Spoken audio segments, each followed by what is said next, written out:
Las insignias del ideal. Hoy quisiera empezar a introducir la cuestión de las identificaciones. Para quienes no estaban aquí la última vez y también para quienes estaban, recordaré el sentido de lo que se dijo. Traté de llamar la atención sobre las dificultades planteadas por la noción de la fase fálica. En efecto, se experimenta cierta dificultad al hacer entrar en una racionalidad biológica lo que Freud extrajo de la experiencia, mientras que las cosas se aclaran enseguida si planteamos que el falo está inserto en una determinada función subjetiva que ha de cumplir un papel de significante. No cae del cielo ese falo en cuanto significante. Es preciso que tenga ya en su origen, que es un origen imaginario, alguna propiedad para poder cumplir su función significante. No una cualquiera. Está más especialmente adaptada que otras para enganchar al sujeto humano al conjunto del mecanismo significante. Es en cierto modo un significante encrucijada. Hacia él converge, en mayor o menor medida, lo que tiene lugar durante la captación del sujeto humano en el sistema significante, dado que su deseo ha de pasar por este sistema para hacerse reconocer, y queda por ello profundamente modificado. Es un dato experimental. El falo lo encontramos por todas partes en nuestra experiencia del drama edípico, tanto a su entrada como en sus salidas. Es más, de una cierta forma problemática. Puede decirse que rebasa ese drama edípico, pues pese a todo que no puede uno dejar de sorprenderse ante la presencia del falo, y en particular del falo paterno, en los fantasmas kleinianos primitivos. Esta presencia es precisamente lo que nos plantea la cuestión de saber en qué registro insertarlos, esos fantasmas kleinianos.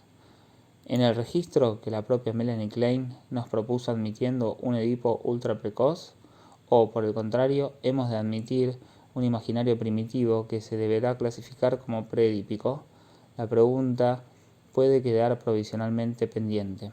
Para esclarecer la función del falo que está presente de una forma del todo general, precisamente porque se presenta como una función de significante, tenemos que ver, antes de llevar nuestras fórmulas hasta su extremo, en qué economía significante está implicado el falo, lo cual significa abordar aquel momento que Freud planteó como la salida del Edipo, cuando tras la represión del deseo edípico el sujeto sale de ahí nuevo. ¿Y provisto de qué? La respuesta es de un ideal del yo. En el Edipo normal, la represión resultante de la salida del Edipo tiene como efecto constituir en el sujeto una identificación que está con respecto a él en una relación ambigua. Aquí conviene proceder paso a paso. Una cosa al menos se desprende de forma unívoca. Quiero decir que tiene una sola vía, de lo que Freud fue el primero en plantear, y ningún autor puede evitar plantear como fórmula mínima. Se trata de una identificación distinta de la identificación del yo, mientras que la estructura del yo descansa en la relación del sujeto con la imagen del semejante. La estructura del ideal del yo plantea un problema específico. En efecto, el ideal del yo no se propone, casi es una perogrullada decirlo, como un yo ideal. He señalado a menudo que los dos términos son distintos en Freud, y en ello en el propio artículo sobre el narcisismo, Zur Einführung des Narzissmus, pero hay que mirarlo con lupa, pues la diferencia es muy difícil de distinguir en el texto, hasta tal punto que algunos los confunden. De entrada no es exacto, pero aunque lo fuera, por convención deberíamos percatarnos de que no hay ninguna sinonimia entre lo que se atribuye a la función del ideal del yo en los textos de Freud, inspirados como están en la experiencia clínica, y el sentido que podemos darle a la imagen del yo, por muy exaltada que la supongamos cuando la convertimos en una imagen ideal con la que el sujeto se identifica, modelo logrado, por así decirlo, de sí mismo, aquello con lo que se confunde, con lo que se tranquiliza él mismo respecto de su integridad. Por ejemplo, lo que resulta amenazado cuando nos referimos a los temores de daños narcisistas en el cuerpo propio, lo dañado cuando hablamos de la necesidad de reaseguramiento narcisista, podemos ponerlo en el registro del yo ideal. El ideal del yo, por su parte, interviene en funciones que a menudo son depresivas, incluso agresivas con respecto al sujeto. Freud lo hace intervenir en formas diversas de depresión. Al final del capítulo 7 de la Massenpsychologie, llamado Die Identifizierung, donde introduce por primera vez de forma decisiva y articulada la noción del ideal del yo, tiene tendencia a poner todas las depresiones en el registro, no del ideal del yo, sino de cierta relación vacilante, conflictiva, entre el yo y el ideal del yo. Admitamos que todo lo que ocurra en el registro depresivo o por el contrario en el de la exaltación deba considerarse desde el punto de vista de una hostilidad abierta entre instancias, sea cual sea la instancia donde se origine la declaración de las hostilidades, ya sea que el yo se rebele o que el ideal llegue a ser demasiado severo, con las consecuencias y contragolpes de esta relación excesiva. De todas formas, el ideal del yo nos plantea su problema. Nos dicen que el ideal del yo surge de una identificación tardía, vinculada con la relación tercera del Edipo, que en ella se mezclan de forma compleja deseo y rivalidad, agresión, hostilidad. Algo se desarrolla, un conflicto cuyo desenlace oscila. Aunque es incierto, el resultado del conflicto se plantea que ha acarreado una transformación subjetiva debido a la introducción. Introyección, dicen, en el interior de cierta estructura de lo que se llama el ideal del yo, que resulta ser en adelante una parte del propio sujeto, aunque conserva sin embargo alguna relación con un objeto exterior. Están las dos cosas, y se ve que, tal como nos lo enseña el análisis, intrasubjetividad e intersubjetividad no se pueden separar. Sean cuales sean las modificaciones que intervienen en su entorno y en su medio, lo que se alcanzó como ideal del yo es ciertamente en el sujeto como la patria que el exiliado lleva pegada a la suela de sus zapatos. Su ideal del yo le pertenece, sin duda, es algo adquirido. No es un objeto, es algo añadido en el sujeto. Se insiste mucho en recordar que intrasubjetividad e intersubjetividad han de permanecer vinculadas en tono recorrido analítico correcto. En el uso habitual en el análisis se suele hablar de las relaciones entre el yo e ideal del yo como de relaciones que pueden ser buenas o malas, conflictivas o concertadas. Se deja entre paréntesis o no se acaba de formular algo que se ha de formular y que las mínimas exigencias de nuestro lenguaje imponen, a saber, que dichas relaciones están siempre estructuradas como relaciones intrasubjetivas. En el interior del sujeto se reproduce, y como ustedes pueden apreciar perfectamente, solo puede reproducirse a partir de una organización significante, el mismo modo de relaciones que existen entre sujetos. No podemos pensar, aunque lo digamos y diciéndole la cosa puede funcionar, que el superyo sea efectivamente algo severo que acecha al yo en cada esquina para infligirle miserias atroces. No es una persona, funciona en el interior de un sujeto tal como un sujeto se comporta con respecto a otro sujeto, y precisamente porque una relación entre sujetos no implica, sin embargo, la existencia de la persona. Basta con las condiciones introducidas por la existencia y el funcionamiento del significante mismo en cuanto tal para que puedan establecerse relaciones intersubjetivas. De esta intersubjetividad dentro de la persona es de lo que nos ocupamos en el análisis. En el seno de esta intersubjetividad es donde hemos de hacernos una idea de lo que es la función del ideal del yo. No la encontrarán ustedes, esta función, en un diccionario. Ahí no les darán una respuesta unívoca.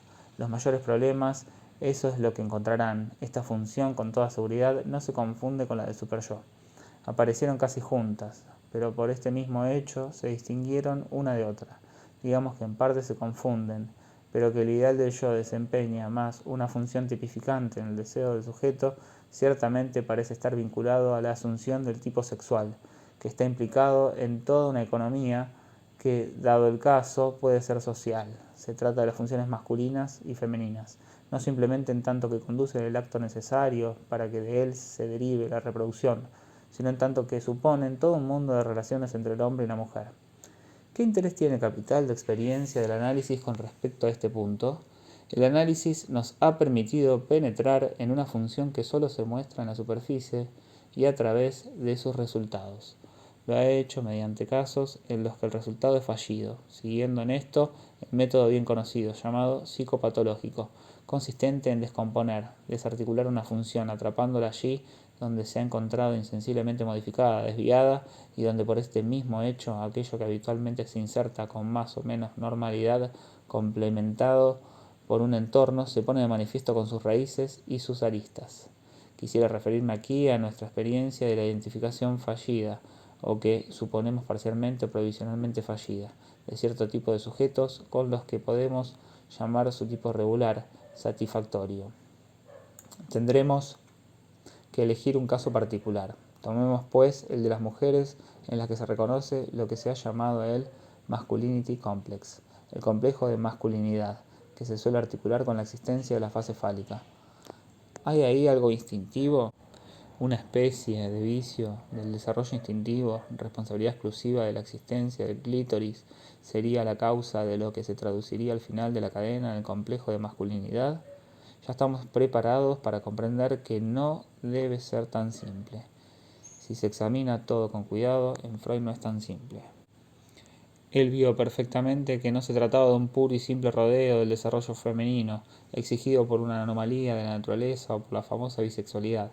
En todo caso, el debate que vino a continuación fue muy oportuno para demostrarnos que no es tan simple, aunque el debate en sí estaba mal inspirado al partir de la petición de principio de que eso no podía ser de este modo. Se trata seguramente de algo más complejo.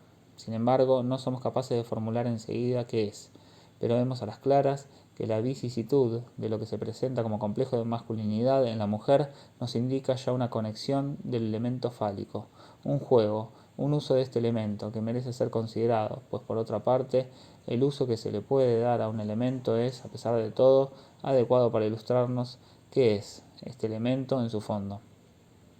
¿Qué nos dicen pues los analistas, especialmente los analistas femeninos que han abordado este tema? Hoy no diremos todo lo que nos dicen. Me remito muy especialmente a dos de esas analistas que están en el trasfondo de la discusión jonesiana del problema, Helen Deutsch y Karen Horney. Los que lean inglés podrán remitirse por una parte a un artículo de Helen Deutsch titulado The Significance of Masochism in the Mental Life of Woman, enero de 1930, International Journal of Psychoanalysis, volumen 11, y por otra parte a un artículo de Karen Horney, enero de 1924, volumen 5, On the Genesis of the Castration Complex in Women. Con independencia de lo que se pueda pensar de las formulaciones a las que llegó Karen Horney, tanto en la teoría como en la técnica, fue indiscutiblemente una creadora en el plano clínico, desde el principio hasta mediada su carrera. Sus descubrimientos conservan todo su valor, con independencia de cosas más o menos endebles que pudiera deducir respecto de la situación antropológica del psicoanálisis. Lo que pone de relieve en su artículo sobre el complejo de castración puede resumirse así. Observa en la mujer una analogía entre todo lo que se ordena clínicamente en torno a la idea de castración y la reivindicación que el sujeto articula en análisis en relación con el órgano como algo que le falta. Se encuentran en estas reivindicaciones las resonancias, las huellas clínicas de la castración. Muestra mediante una serie de ejemplos. Conviene que vayan a este texto. Que no hay diferencia en la naturaleza entre esos casos de reivindicación fálica y ciertos casos de homosexualidad femenina, a saber, aquellos en los que el sujeto, en una determinada relación con respecto a su pareja, se identifica con la imagen paterna. Hay entre ambos una continuidad insensible. Los tiempos se componen de la misma forma, los fantasmas, los sueños, las inhibiciones, los síntomas son los mismos.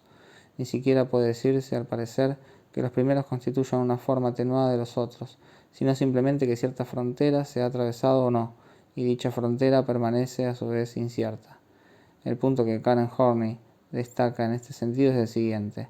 Lo que ocurre en estos casos nos incita a concentrar nuestra atención en un momento determinado del complejo de Edipo, que se sitúa muy lejos hacia el final del periodo, pues supone ya alcanzado el momento en que la relación con el padre no solo está construida, sino que está bien constituida, que se manifiesta en el sujeto niña bajo el aspecto de un deseo expreso del pene paterno, lo cual, nos subrayan con mucha razón, implica por lo tanto un reconocimiento del pene.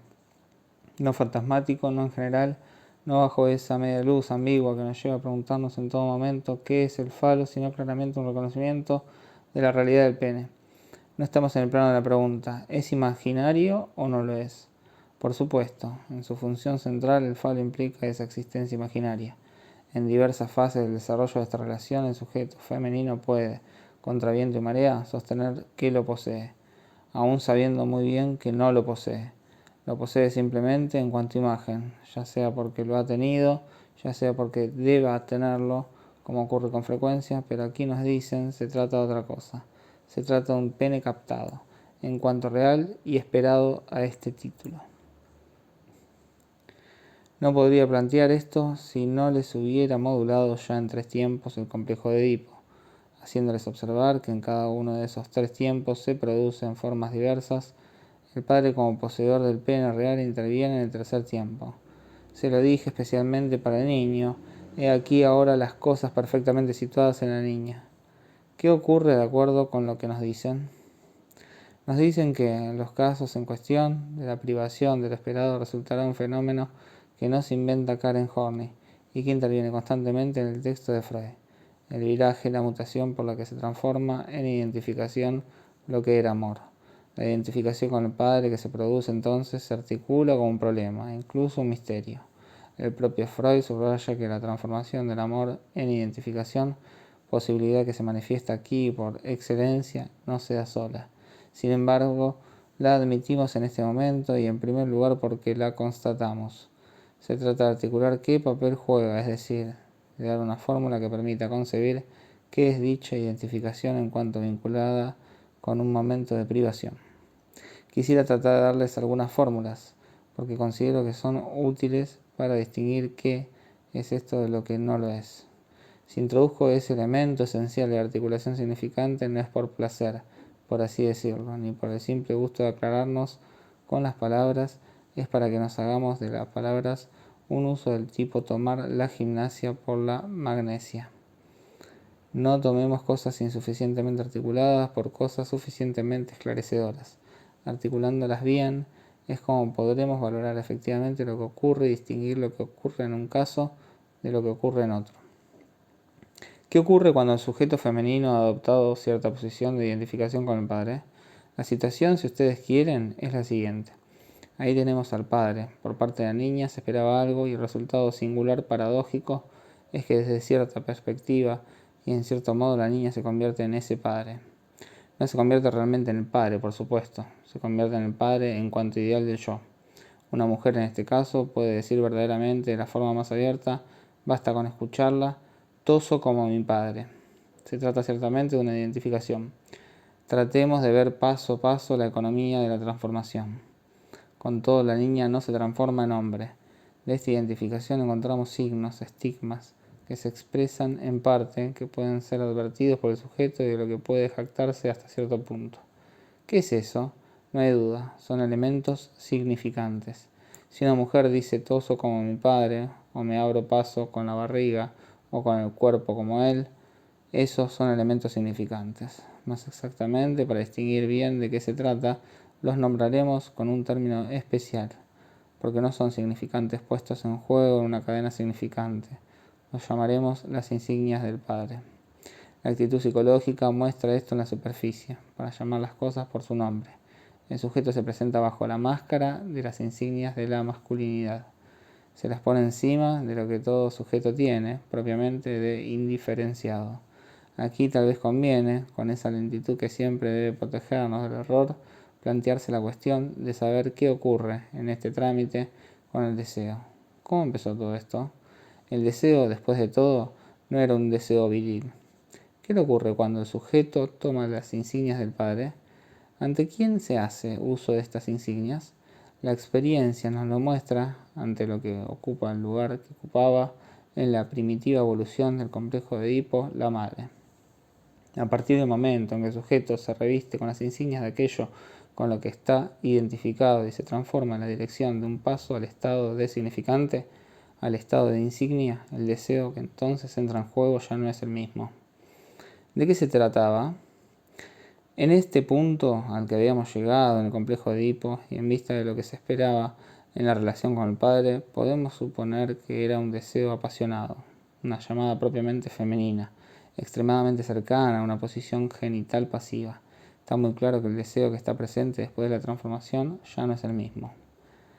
Dejemos abierta de momento la cuestión de saber por qué le ha pasado a aquel deseo y volvamos al término de privación que hemos pronunciado hace un momento. También podríamos hablar de frustración. ¿Por qué privación más que frustración? Esto queda pendiente. Como quiera que sea, el sujeto que está aquí ha ido también hasta ahí, puesto que tiene un ideal del yo. Así, algo ha pasado a su interior, que está estructurado como en la intersubjetividad. Ahora este sujeto ejercerá cierto deseo. ¿Qué es? ¿Qué? Padre, niño, madre.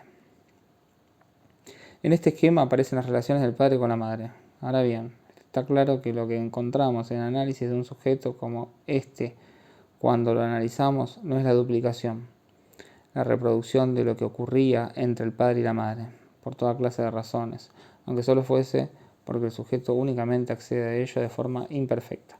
La experiencia muestra que lo que surge es todo el pasado.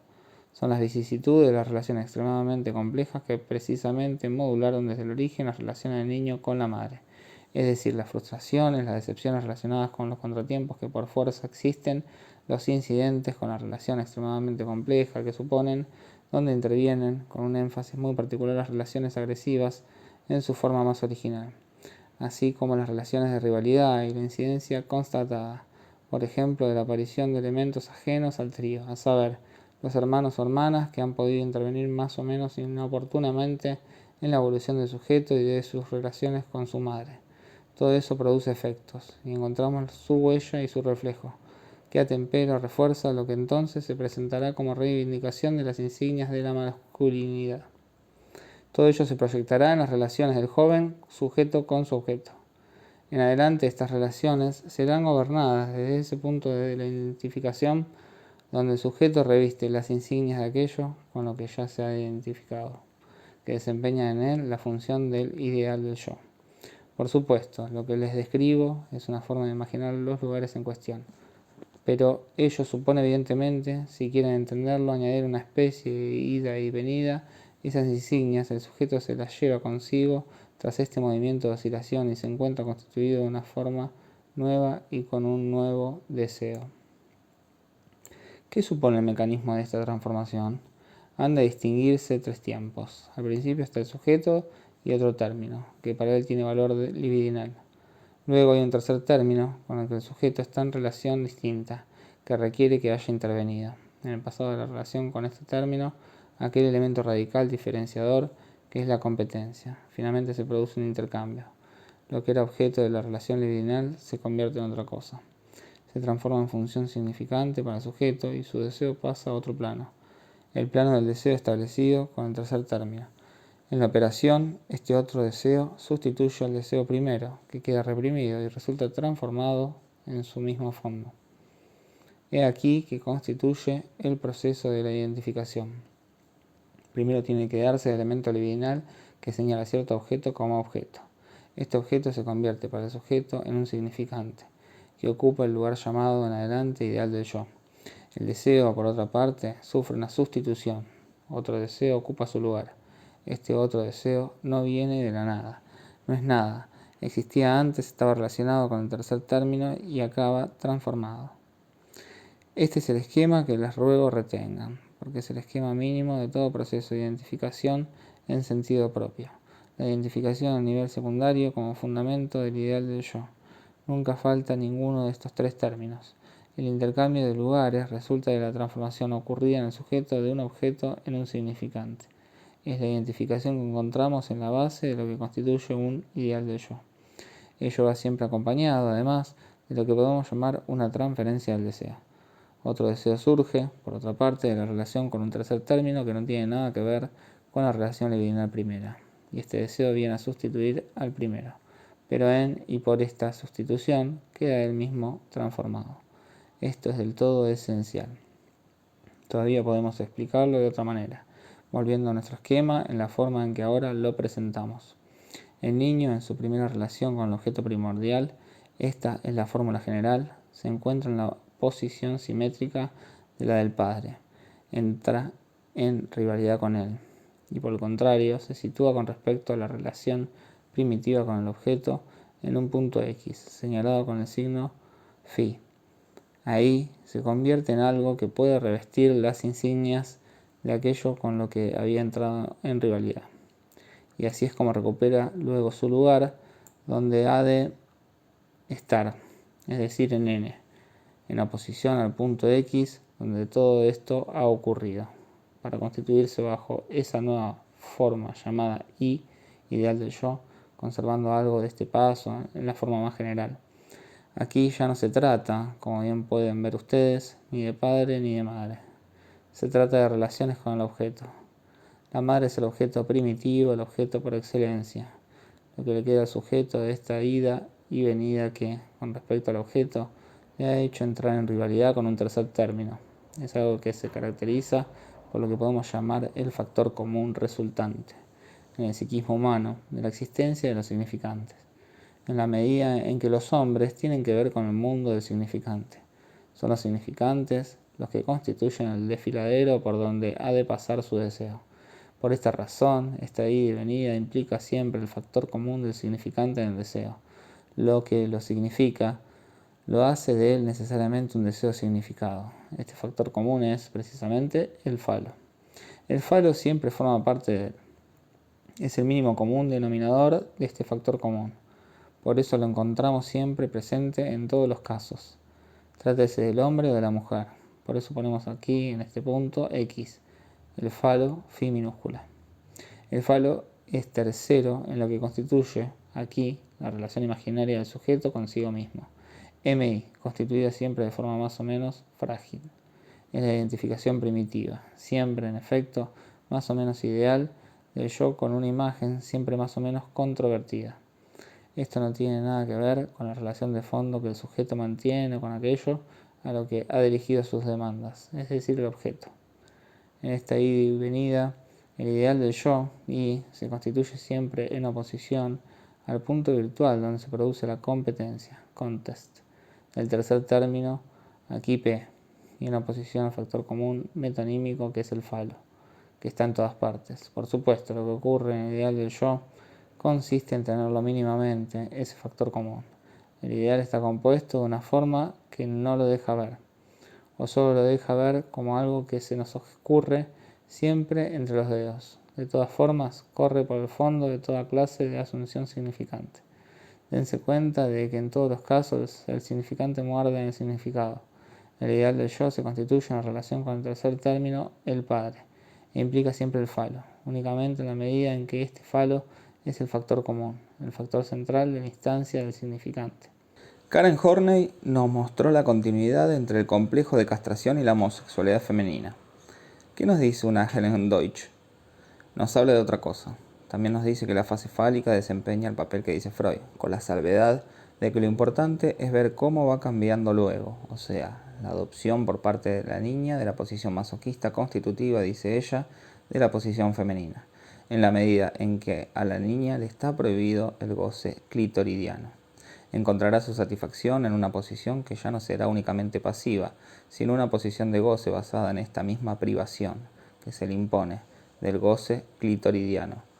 Hay aquí alguna paradoja, pero es una paradoja que Helen Deutsch sostiene con observaciones de experiencia que dan paso a preceptos técnicos. Son los datos de la experiencia de un analista que sin duda están sometidos a su elección del material, pero así y todo vale la pena examinarlos. Para Helen Deutsch, la cuestión de la satisfacción femenina se presenta de una forma lo bastante compleja como para que considere que una mujer, en su naturaleza de mujer, puede obtener una satisfacción completa, lo bastante completa como para que no aparezca nada que se presente como neurótico o atípico en su comportamiento, en su adaptación a sus funciones femeninas, sin que para ello intervenga en absoluto, de una forma destacada, la satisfacción propiamente genital. Lo repito, es la posición de la señorita Deutsch.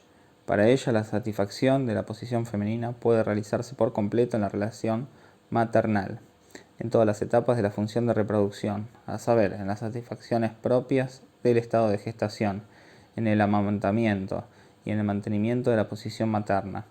La maduración de la satisfacción vinculada al acto genital, el propio orgasmo, por llamarlo por su nombre, es algo distinto. Está vinculado con la dialéctica de la privación fálica.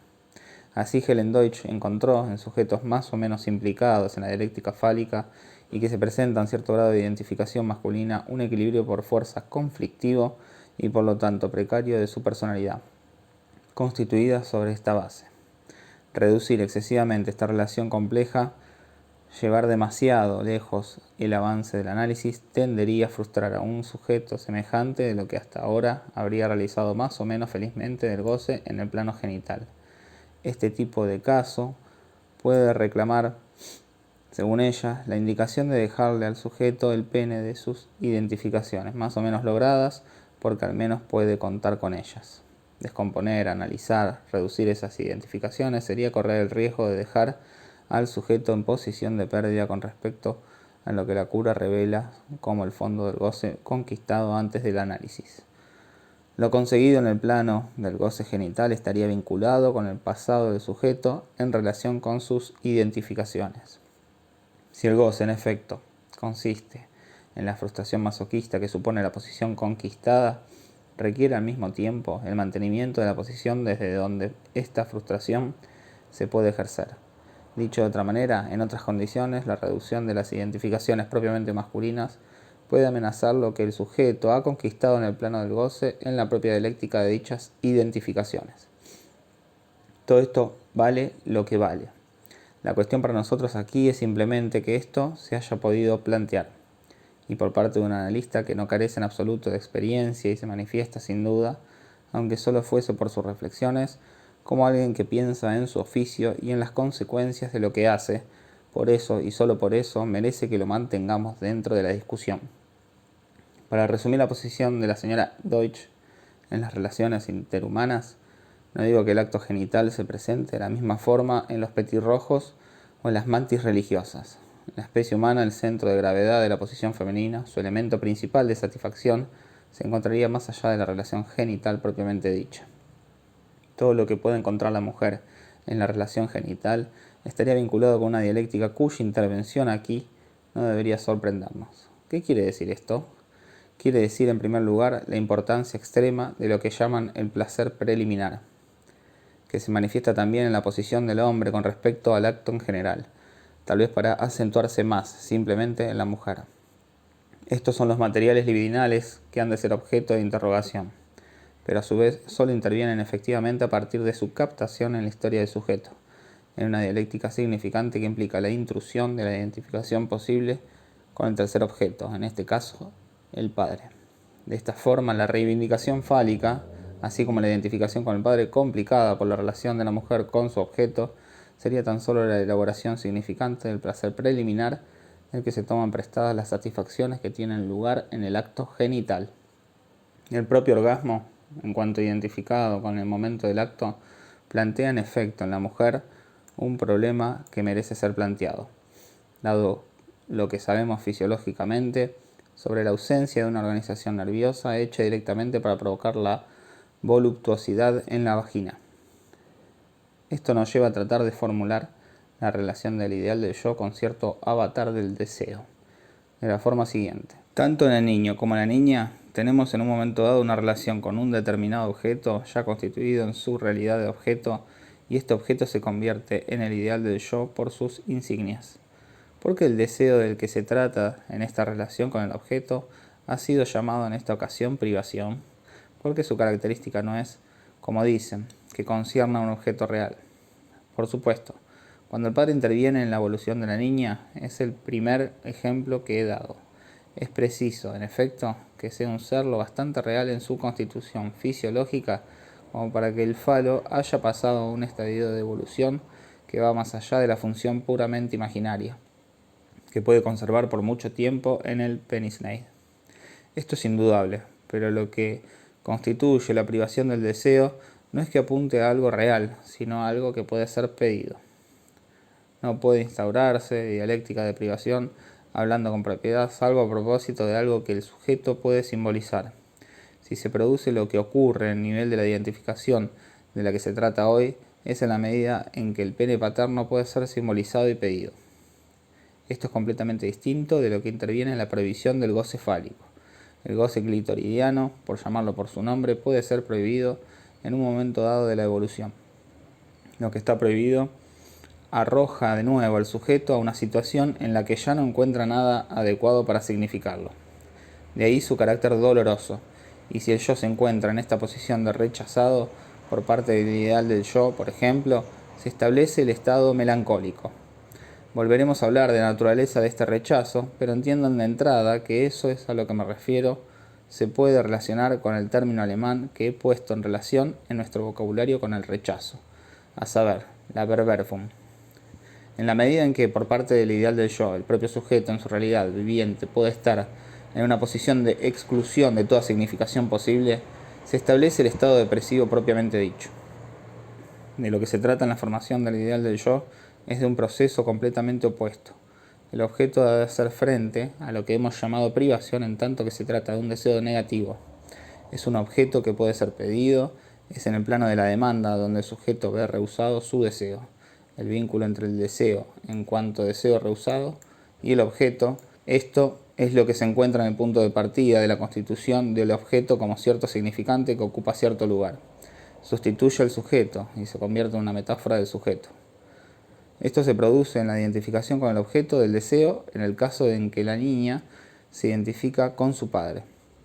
Este padre a quien ella ha deseado y que le ha negado el deseo de su demanda ocupará su lugar. La formación del ideal del yo tiene por lo tanto un carácter metafórico y al igual que en la metáfora, su resultado es la modificación de un deseo que no tiene nada que ver con el deseo interesado en la constitución del objeto. Un deseo que está en otra parte, el que había unido a la niña con su madre. Llamémoslo con respecto a D mayúscula, D minúscula.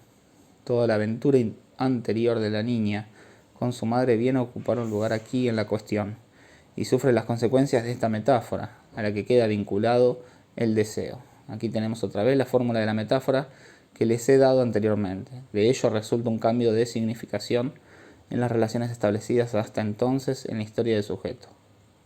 Como seguimos con el primer ejemplo, el de la niña con el padre, digamos que lo que modifica su historia y en consecuencia modelará las relaciones del sujeto con su objeto es la instauración en él de esta función nueva llamada el ideal del yo. 19 de marzo de 1958.